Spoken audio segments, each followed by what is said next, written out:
Hello everyone, स्वागत है आप सभी का टॉपर्स प्राइम चैनल में। इस वीडियो में हम पढ़ेंगे क्लास 12th इकोनॉमिक्स का नेक्स्ट चैप्टर ग्रामीण विकास। ठीक है, तो देखिए, ग्रामीण विकास से अभिप्राय उस क्रमबद्ध योजना से जिसके द्वारा ग्रामीण क्षेत्र के लोगों के जीवन स्तर, आर्थिक व सामाजिक कल्याण में वृद्धि की जाती है। ठीक है, मतलब लोगों के जीवन को सुधारना क्या कहलाता है? ग्रामीण विकास कहलाता है। ग्रामीण विकास के मुख्य तत्व क्या है? भूमि के प्रति इकाई कृषि उत्पादकता को बढ़ाना, कृषि विपणन प्रणाली को सुधारना ताकि किसान को उसके उत्पाद का उचित मूल्य प्राप्त हो सके, ज्यादा मूल्य वाली फसलों के उत्पाद को बढ़ावा देना, कृषि विविधीकरण को बढ़ावा देना, उत्पादन की गतिविधियों का विविधीकरण ताकि फसल खेती के अलावा रोजगार के वैकल्पिक साधनों को ढूंढा जा सके, ग्रामीण क्षेत्रों में साख को सुविधाएं उपलब्ध कराना, ग्रामीण क्षेत्रों में कृषि तथा गैर कृषि रोजगारों द्वारा निर्धनता को कम करना, जैविक खेती को बढ़ावा देना और ग्रामीण क्षेत्रों में शिक्षा तथा स्वास्थ्य सेवाओं का विस्तार करना, ये ग्रामीण विकास के मुख्य तत्व है।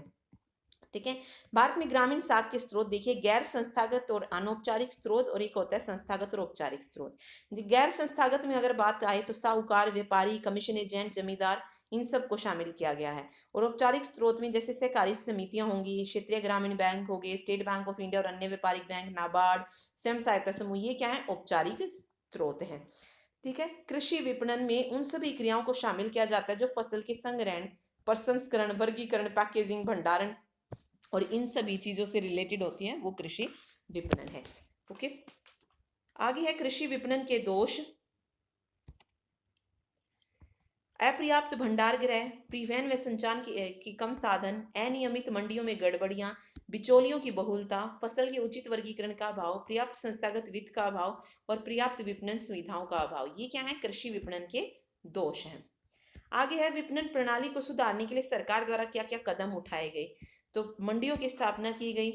ठीक है, नाप तोल की अनिवार्यता, कृषि उत्पादों के संग्रहण के लिए भंडार गृह की सुविधाओं को प्रदान करना, रियायती यातायात की व्यवस्था, कृषि व संबंध वस्तुओं की श्रेणी विभाजन व मानकीकरण की व्यवस्था की गई। ठीक है, भारतीय खाद्य निगम या CWC की स्थापना की गई, न्यूनतम समर्थन कीमत नीति और विपणन सूचना का प्रसार किया गया। तो ये विपणन प्रणाली को सुधारने के लिए सरकार द्वारा उठाए गए कुछ कदम दिए गए हैं। ओके, आगे है विविधीकरण। कृषि क्षेत्र में बढ़ती हुई श्रम शक्ति के एक बड़े हिस्से की अन्य और कृषि क्षेत्र में वैकल्पिक रोजगार में अवसर ढूंढने की प्रक्रिया को विविधीकरण कहते हैं। सबसे पहले फसलों के उत्पादन का विविधीकरण। इसके अंतर्गत एक फसल के बजाय बहु फसल के उत्पादन को बढ़ावा दिया जाता है, जिसके दो लाभ होते हैं। मानसून की कमी के कारण होने वाले खेतों के जोखिम को कम करती है और यह खेतों के व्यापारीकरण को भी बढ़ावा देती है। आगे है उत्पादन गतिविधियों अथवा रोजगार का विविधीकरण। इसमें श्रम शक्ति को कृषि क्षेत्र से हटाकर गैर कृषि कार्य जैसे पशुपालन, मत्स्य पालन आदि में लगाया जाता है। ग्रामीण जनसंख्या के लिए रोजगार के गैर कृषि क्षेत्र कौन से हैं? मतलब कृषि की जरूरत नहीं होती, जैसे पशुपालन हो गया, मछलियों को पालना, मुर्गी पालन, मधुमक्खी पालन, बागवानी, कुटीर और लघु उद्योग, ये क्या है? रोजगार के गैर कृषि क्षेत्र हैं। फिर आता है जैविक कृषि। जैविक कृषि खेती की वह पद्धति है जिसमें खेतों के लिए जैविक खाद, पशु खाद और हरी खाद का प्रयोग किया जाता है। इसके अंतर्गत रासायनिक उर्वरकों के उपयोग को हतोत्साहित करते हुए जैविक खाद के उपयोग पर बल दिया जाता है। यह खेत करने की वह पद्धति है जो पर्यावरण के संतुलन को पुनः स्थापित करके उसका संरक्षण एवं संवर्धन करती है। आगे इसके लाभ दिए गए हैं। जैविक खादों के प्रयोग से क्या होते हैं? मृदा का जैविक स्तर बढ़ता है और मृदा काफी उपजाऊ बनी रहती है।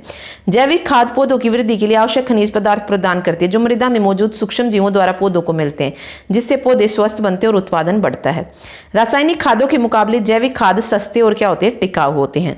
जैविक खादों के प्रयोग से हमें पौष्टिक व स्वास्थ्यवर्धक भोजन प्राप्त होता है। जैविक खाद पर्यावरणीय मिश्रण होते हैं, इनमें रासायनिक प्रदूषण नहीं फैलता।